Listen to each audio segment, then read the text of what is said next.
موت سے کسی کو چھٹکارا نہیں، جو بھی اس دنیا میں آیا ہے جانے ہی کے لیے آیا ہے۔ اس دنیا میں آنے کی ترتیب تو ہے مگر جانے کی ترتیب نہیں۔ موت ہر انسان کو آنی ہے، چاہے وہ بچہ ہو یا بڑا ہو، جوان ہو یا بوڑھا ہو، امیر ہو یا غریب ہو، جھونپڑی میں رہنے والا ہو یا محل میں رہنے والا ہو، سب کو اپنی کچی قبر میں تنہا سونا ہے۔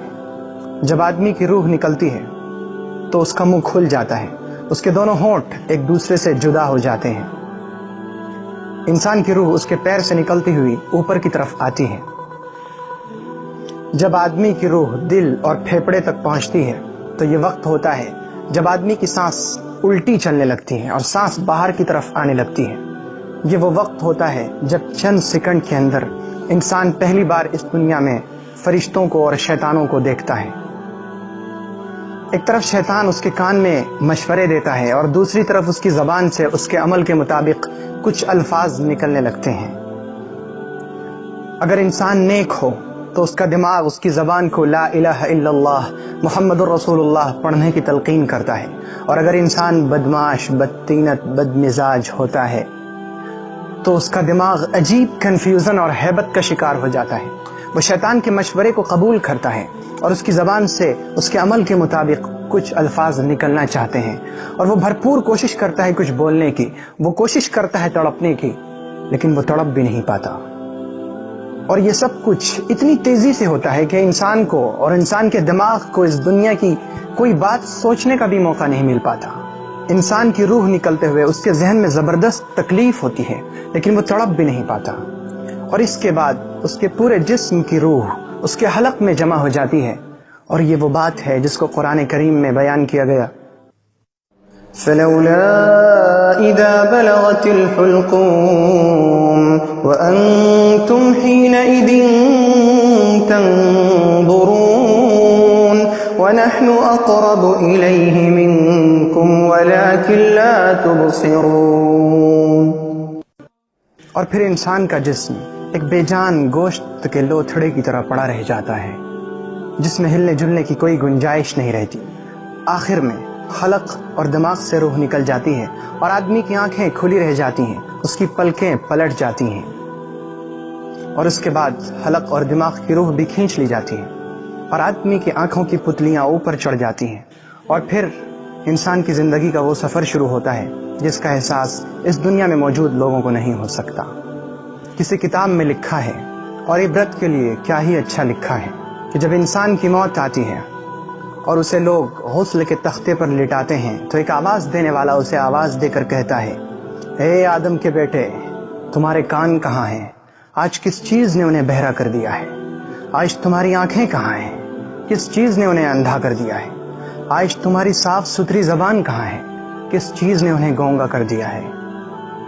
تمہاری بہترین اور عمدہ خوشبو کہاں ہے؟ کس چیز نے انہیں بدل دیا ہے؟ تمہاری دولت کہاں ہے؟ کس چیز نے تمہیں دوسروں کا محتاج بنا دیا ہے؟ پھر جب اس کی لاش قبر میں رکھی جاتی ہے تو ایک پکارنے والا اسے پکار کر کہتا ہے، اے آدم کے بیٹے، تم نے دنیا کی دولت جمع کی تھی یا دنیا نے تمہیں اپنے چنگل میں پھنسا رکھا تھا؟ اے ابن آدم، تم نے موت کی تیاری کی تھی یا موت نے تمہیں اچانک آ پکڑا؟ اے آدم کے بیٹے، میں نے تمہیں مٹی سے پیدا کیا تھا اور آج پھر دوبارہ میں نے تمہیں مٹی میں واپس کر دیا ہے، اور جب میں نے تمہیں مٹی سے پیدا کیا تھا اس وقت تمہارے کاندھے خالی تھے، لیکن آج جب تم دوبارہ اس مٹی میں واپس آ رہے ہو تو تمہارے کاندھے پر تمہارے گناہوں کا بوجھ لدا ہوا ہے۔ اور جب مردے کی پہلی رات ہوتی ہے، ایک تاریک اور اندھیری رات، قبر کی پہلی رات، تو ایک پکارنے والا پکار کر کہتا ہے، اے آدم کے بیٹے، آج تم ایک ایسی رات گزارنے والے ہو جس کی صبح میں کوئی مؤذن اذان نہیں دے گا، جس کی صبح میں تمہیں کسی نیک عمل کی طرف نہیں بلائے جائے گا، کیونکہ نیک عمل کرنے کا وقت گزر چکا ہے۔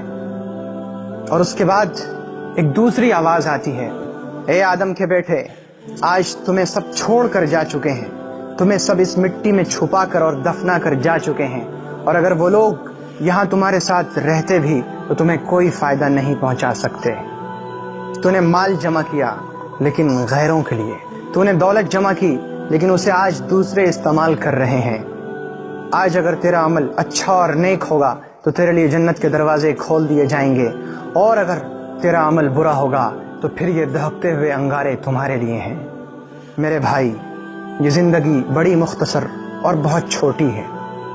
کچھ پتہ نہیں کہ کب اور کہاں ہم میں سے کس کی موت آ جائے، کیونکہ اس دنیا میں آنے کی ترتیب تو ہے مگر جانے کی ترتیب نہیں۔ ہماری پوری زندگی کی کوششوں کا محور یعنی سینٹر یہ ہو کہ ہم دنیا کا کوئی بھی کام کریں مگر اس طریقے پر کہ اللہ ہم سے ناراض نہ ہو، تاکہ جب ہمارے اس دنیا سے جانے کا وقت آئے تو پھر ہمارا دماغ دنیا کی الٹی سیدھی چیزوں کے بجائے ہماری زبان کو لا الہ الا اللہ کی تلقین کرے، اور ہمیں جب اس دنیا سے رخصت ہو رہے ہوں تو ہماری زبان پر وہ کلمہ ہو جس کے بارے میں رسول اللہ صلی اللہ علیہ وسلم نے فرمایا کہ جس کا آخری کلمہ لا الہ الا اللہ محمد رسول اللہ ہوگا وہ ضرور جنت میں داخل ہوگا۔ اور اس ویڈیو کو اپنے دوستوں کو بھیجیں، کیا پتہ اس بات سے کس کی زندگی سنور جائے۔ چینل کو سبسکرائب کرنا نہ بھولیں تاکہ آپ کے پاس نئی اور تازہ ویڈیوز پہنچتی رہے۔